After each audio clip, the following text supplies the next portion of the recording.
Now, my story, I tell people this all the time, part of who I am has a lot to do with the community. Because I can tell you that my father was on drugs, my brother was in prison. I didn't really have a whole lot of male, like household male figures. So I grew up, I was a boys club child. I had men that was at the boys club that kind of took me on.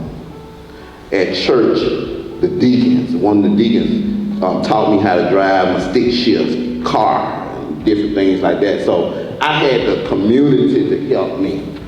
But guess what? Sometimes in life, that's what it takes. So we want you to be able to pay it forward, because that's exactly what's happening here, right? These mentors are going to shape, and you probably already have some men in your life that might not be your fathers or whatever, that will shape who you are, that's gonna make a tremendous difference in your life. I've seen our young men of color not get this type of attention, all right? So what I want you to do moving forward from this installation on is really listen to myself and Dr. Williams, but most definitely listen to these men that we have here. They come from all walks of life. There's some men here that have several college degrees that made their mark in this community. There's some men that have gotten out and done it in other ways, whether it be through blue collar or developed their own businesses or what have you. But they're all successful, upstanding men, and that's why they're sitting here. So what I really want you to do is take all these things that you hear to heart. Because again, just like I tell my son, and I'm looking at 17 young men that remind me of my son. Take all these things to heart, listen, and remember, once May 26 comes, that's like your introduction to manhood. You could be that doctor, you could be that lawyer. I found out we have professors. All products of Midfield school system. You know, I was poor, but one of the things that I didn't have a father in my house, but I had good mentors. And those mentors is what helped me to be what I am. And that's what we're trying to do for you. But again, and I say this, as I leave to say, you're gonna have to listen and you're gonna have to accept it. Thank you. Take advantage of the opportunities that has been given you here in this small setting, so that you may too one day become a beacon for some lonely person that's out there searching for something. You gotta believe in yourself. You don't learn nothing else. Make sure you believe in you like we all believe in you. Thank you. In every environment you walk into, there'll be a group that flat out won't hear nothing you got to say. Now, we just gonna pretend that you are the group, so all of y'all sit down. Just this half over here, everybody else stay up, all right? Then when you hit an environment, you're gonna get this other group, which is back here. And again, we're not saying you are, we just doing this as an example to exemplify what I'm trying to show you. This group up here, this gonna be the group that gonna hear a little bit, but they not really gonna apply. So you guys sit down. So this group here, sit down. So all right. So then you're gonna run into this special rare group of people. They're gonna hear everything you say, and they're literally gonna take what God has for them and what you're saying and actually apply it. One of the biggest lies told on the planet Earth is that knowledge is power, son. That is a lie. The application of knowledge is power. Any other way is just FYI. It's just good conversation. It's something to talk about. So if you're receiving knowledge from all these men, women, and all these people that are involved in here, and you don't apply it, then all this is what you call the FYI moment. But the special people, they hear and they apply. Sit down, I'm gonna get started. Harriet Tubman said something that'll stick with me forever. She said, I freed hundreds, yet it could have been thousands, but they never knew that they were slaves. I'll say it again. She said, I freed hundreds, yet it could have been thousands, but they never knew they were slaves. So in essence, a lot of us, adults and children alike, we're walking around proclaiming a freedom that we don't even have because we don't understand what I just told you guys. And so I told Dr. Williams when we got to talking, I would come from a historical nature because, again, most people, how many people in this group got dreams? Hold up your hand. You got a dream? You got a dream? Come on, man. I just refuse to believe you in here looking good like you looking and got no dream, man. Stop trying to be cool. Cool really don't make no money. It really, like everybody I knew from high school that's cool, lights out. Like for real. So like I'm saying, I'm gonna try it again. Everybody in here got a dream, hold your hand up. All right. So everybody got a dream, you can take your hand down. But the only way to truly dream, son, you know what I find out when most people tell me their dreams? You wanna know what I found out? They dream irresponsibly.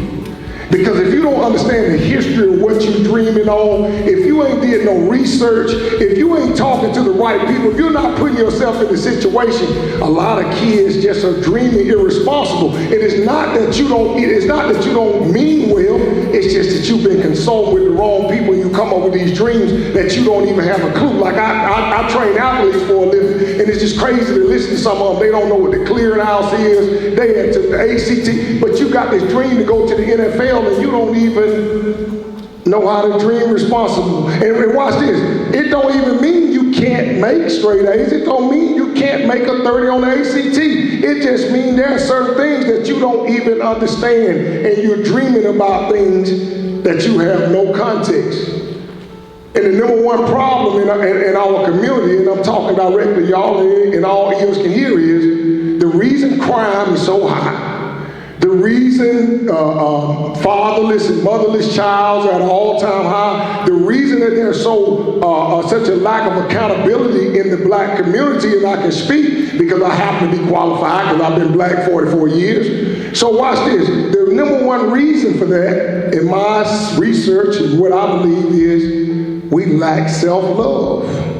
The only way you can kill something that looks like you is because you hate you.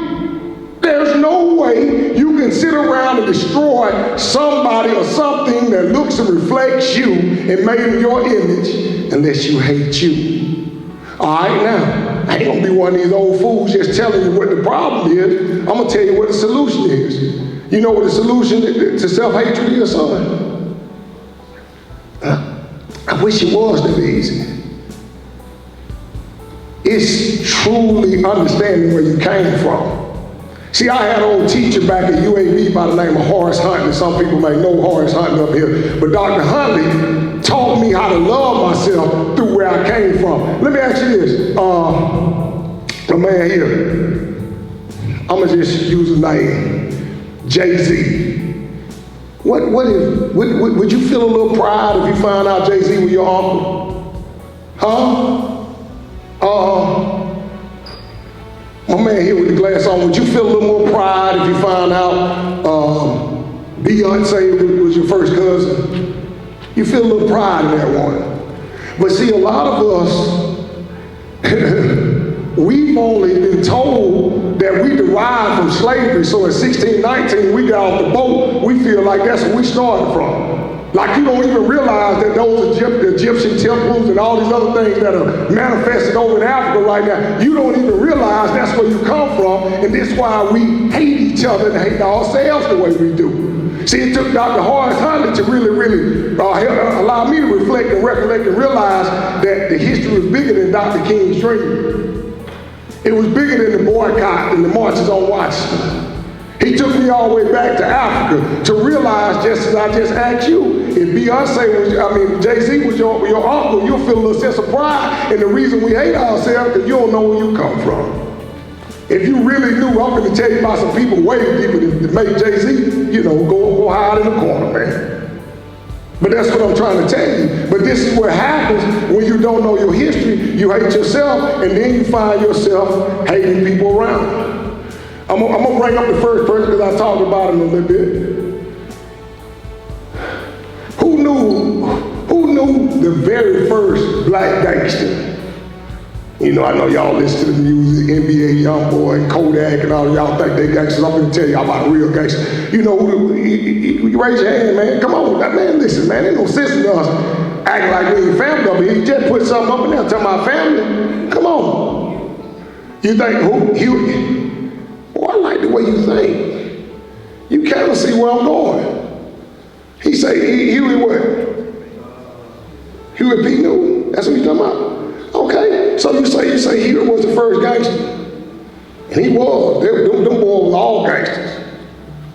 But there was a different kind of gangster. In my opinion, the first true gangster, I'm talking about the branded gangster. I'm talking about the gangster that actually even had a slogan, had a song. You know, I have a dream. Dr. King, one of the first gangsters ever to live. And people don't even realize. You know what's real gangster? Is when you tell me you're gonna shoot me, you're gonna sick the dogs on me, you're gonna blow us up, you're gonna mace us, you're gonna put a fire hydrant on, a water hose on me, and I still show up. Y'all don't know no gangsters like that. All the gangsters y'all know how, man, talking on Twitter. I'm talking about for real, like I'm gonna show up, I'll be there. The KKK gonna call me and tell me, we hate you, you'll be dead tomorrow, you and your family, and I still show up. For a cause, though. See, that's the difference in the gangsters. You know, we go shoot up the Bessemer Project and kill everybody, women, children, dogs, and cats, and we call that gangster. No. I'm going to show up and put my life on the line for the sake of people that, look, you enjoying freedoms right now that Dr. King never seen. Now, remember now, what makes him so gangster, too, he had a PhD from Boston College. And he died at a strike for sanitation workers.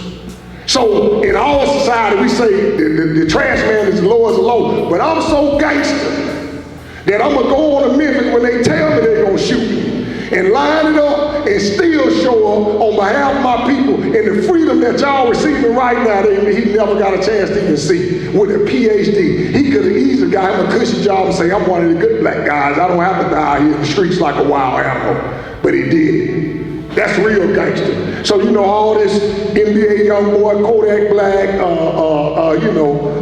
Lil Durk, sorry. You're gangster for your own cause, for your own chains, for your own strip club money, for your own cars and watch. You're not gangster for us. Dr. King was gangster for you. So I'm gonna give you the real history. And this is why we hate ourselves, because we don't even understand what gangster is. I tell you who also was a gangster. A gangster turned revolutionary. He showed us, this man here showed us how to go to jail, how to not glorify being in jail forever, liberate other black men and women from the jail mind frame, kill a drug addiction, create a drug rehab that to this day people wonder they were getting people off of heroin like no one else could at the time, which was the Nation of Islam, Malcolm X. So watch this. So I leave jail, and instead of coming out like, Frito Bang and Lil Bootsy rapping about, yeah, I've been to jail 1,000 times. No. I'm going to leave jail, and I'm going to come up with a curriculum and a fight and a revolutionary spirit to keep other men like me from going to jail. That's gangster. That's what Malcolm X did. He went to jail. You talk about a gangster. They call him Detroit Red. Jump steady the cat burglar. He terrorized Detroit. So what I'm trying to tell y'all is, y'all don't even get what real gangster is. And again, much like a stage I'm on, he died at the Audubon Theater when they told him not to show up. Don't go. We gonna kill you. And he still showed up. Gangster. But I'm just telling you the stuff we glorified in our music. Then, hey, because I'm going to hit the next thing. Man, who you think in the rap game? Come on, man. Who in the rap game got the most money? Who you think balling hard in the rap game? Somebody just spending that bread. Who you got? You, come on, man. I'm looking right at you. Yeah. Who got the most money in the rap game, you think? Who dripping the hardest? Come on now, give me something.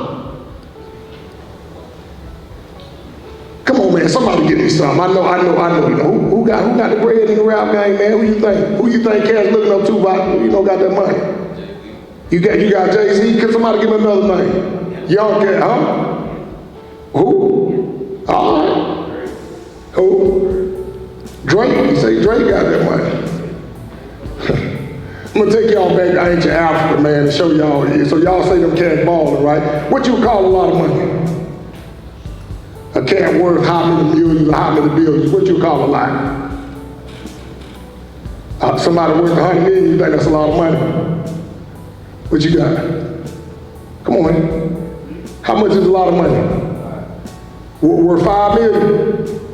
What if I told you I knew somebody who looked just like me and you were worth 400 billion? You don't even think that's possible, do it? You ever heard of a black man worth 400 billion?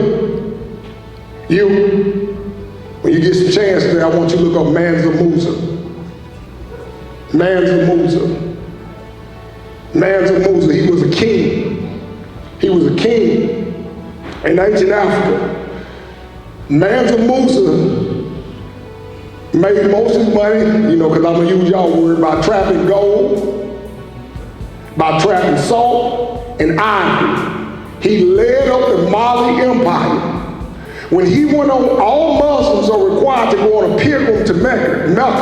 When he went on his pilgrimage to Mecca, they say he spent over $100 billion. He had camel slaves, employees, everything. If you worked for the empire, they followed him, or they had close to 1,000 camels filled with gold bricks, and everywhere he stopped, he boosted the economy. He gave away over $100 billion. Mansa Musa. Look it up. This is where we come from. And if we knew these things, it wouldn't be so easy to slaughter somebody. Just look it up. He started one of the first universities. We think Harvard and Yale and all these are top-notch universities. The University of Sankore, which is in Timbuktu, who a lot of black people think like, oh my God, Timbuktu, that's some far-out place that don't exist on the moon. And literally, to this day, the University of Sankore, he the one who financed it, Mansa Musa. And again, this stuff ain't talked about because we glaze over silver. We tell you about Sojourner Truth and Dr. King, and we sing a song, and in 28 days we done with it. And that's why you don't love yourself like you should, because it's just like I tell you the Jay-Z example, if you really knew where you came from, it wouldn't be so easy to slaughter each other.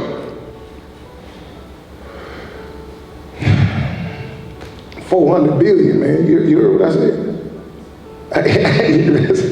You thought that 100 million was up, man. I did too, man. I had to, because it's been a minute. I had to go back. I'm going to end this speech by saying, because I take nothing like I do. Nothing like I do. And again, I'm highly grateful for this opportunity. I don't take anything like it. I'm going to end this by saying, and I can go on and on with history because it's part of what I do. But you guys got to start to truly understand that we got these dreams and we got these admirations. And a lot of people think that they're making their own decisions. But until you truly understand history, you're unqualified to make a rational decision. This is why when you go to the doctor, the first thing the doctor do is pull up your medical history. He don't pull up your medical future. He pulls up your medical history so that so he can have an understanding of what he's treating and why. Dreaming works the same way. Most of us are failing because we don't understand what we're made of. And if I don't leave anything else with this group of young men and everyone involved in here, is let's do a deeper dive in where we come from so that we can dream responsibly, because you cannot do so with a lack of understanding. My people perish for a lack of knowledge. These are not my words, these are God's words. Hey, I love y'all. I appreciate the opportunity, Doc, and y'all be blessed. The same way Coach O just said, do you all have dreams? I still dream each and every day about position that I want to be in life. So with that being said, I learned from you all learn from us, and just remember, y'all, to continue to pay it forward. Just pay it forward. Like, Don't let any of these things go in vain. Any of them. But don't miss something, because they'll say something, you'll miss it, and you'll wish 20 years from now that you heard that you can apply. But again, it's never too late. They talked about foundation. Your foundation can always start over, no matter your situation as well. So, some of y'all may start off rocky, but whatever you learn now, you can take it, apply it, and begin something new. This will be our creed moving forward. So repeat after me. I was created with a purpose. I was created with a purpose. I am strong. I am strong. I am resilient. I am resilient. I am courageous. I am courageous. Every opportunity and obstacle Every opportunity and obstacle I face is a learning experience I face is a learning experience to show the world how great I am. to show the world how great I am. But you don't know what opportunity that's gonna come before you that might change and shape your life. But you do have the power to be successful, all right? That ends my presentation. Let's give these gentlemen a round of applause.